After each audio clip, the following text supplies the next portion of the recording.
नमस्कार, आप देख रहे हैं PV24 न्यूज और PV24 न्यूज पर जनपद लखीमपुर खीरी से विशाल भारद्वाज की खास रिपोर्ट। आरसीसी नाले में हो रहे घटिया निर्माण में ईओ, जेई और ठेकेदार की संलिप्तता। सरकारी धन का दुरुपयोग। आरसीसी नाले का निर्माण जिम्मेदारों की सबसे अच्छा आय का स्रोत है। नगर पंचायत खीरी चढ़ा भ्रष्टाचार की भेंट। ईओ जेई मस्त है, जमकर धन उगाही हो रही है, जिसको लेकर आए दिन नगर पंचायत खीरी टाउन चर्चा में रहता है। उसी कड़ी में एक नया मामला नगर पंचायत खीरी टाउन से प्रकाश में आया है, जहां स्टेशन के पास हो रहे आरसीसी नाले में घटिया निर्माण चर्चा का विषय बना हुआ है। अपने को सही बताने की परंपरा जारी, ठेकेदार दूध के धुले मानकों के अनुसार काम हो रहा है। जेई, ईओ भी भ्रष्टाचार में लिप्त कार्यों में लिपापोती कर रहे हैं। सबके स्वर बदले हैं, जिससे आरसीसी नाले में हो रहे भ्रष्टाचार में लिप्त होने की बात सच साबित हो रही है। एस्टीमेट के नाम पर मूर्ख बनाने की परंपरा जारी है। लगातार खबरें प्रकाशित हो रही मामला उच्च अधिकारियों के संज्ञान में, लेकिन कोई कार्रवाई न होना इसका जीता जागता प्रमाण है। सबको पता, सबको मिला, होने दो नाले का घटिया निर्माण, न कोई शिकवा न गिला।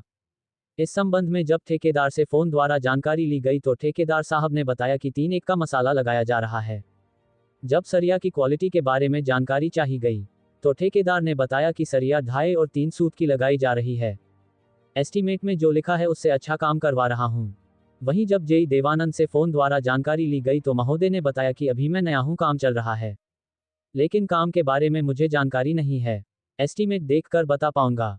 उसके बाद जब ईओ नगर पंचायत खीरी से बात की गई तो साहब बोले, आप पहले ऐसे पत्रकार हैं जिन्होंने मानक विहीन कार्य बताया है, कल दिखवाता हूं। दूसरे दिन सुबह ईओ नगर पंचायत खीरी और जेई मौके पर पहुंचे तो ईओ साहब ने पत्रकार विशाल भारद्वाज को फोन करके बोला कि काम तो ठीक हो रहा है, आकर देख लो।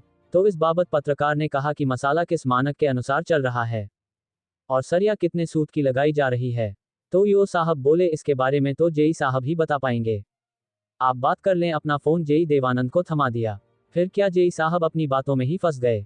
जेई बोले, एस्टीमेट के अनुसार सरिया 8 से 10 mm की लग रही है और मसाला 2 का लगना चाहिए। तो जेई साहब से पत्रकार विशाल भारद्वाज ने सवाल किया कि आपके ठेकेदार 3 का मसाला लगा रहे हैं और आप 2 का बता रहे हैं। तो जेई बोले, मैंने तो 2 का बताया है, ठेकेदार तो ज्यादा लगा रहे हैं, एस्टीमेट से अच्छा काम कर रहे हैं और MM मुझे पता है, सूत पता नहीं है। अब सोचने वाली बात यह है कि 2 के मसाले में जब 1 बोरी सीमेंट, 2 बोरी मोरंग, 2 बोरी गिट्टी पड़नी चाहिए, तो फिर 3 के मसाले में 1.5 बोरी सीमेंट, 3 बोरी मोरंग और 3 बोरी गिट्टी, मतलब साफ ठेकेदार आधी बोरी बचा रहे हैं। और जब मसाला बनाया जाता है तो कम से कम 10 बोरी का मसाला बनाया जाता है, मतलब एक बार मसाला बनाने में 5 बोरी सीमेंट का गोलमाल किया जा रहा है और पर बोरी 400 रुपए के हिसाब से एक बार मसाला बनाने में 2000 रुपए की सरकार को चपत लगाई जा रही है, जिससे ये तो साफ हो जाता है कि जेई देवानंद साहब को कुछ पता ही नहीं है। ये फिर भारी भरकम रिश्वत राशि लेकर अनजान होने का नाटक कर रहे हैं। फिलहाल जो भी हो, अब देखना ये होगा कि इस भ्रष्टाचार पर शासन प्रशासन द्वारा क्या कार्यवाही अमल में लाई जाती है, जो भविष्य के गर्भ में है।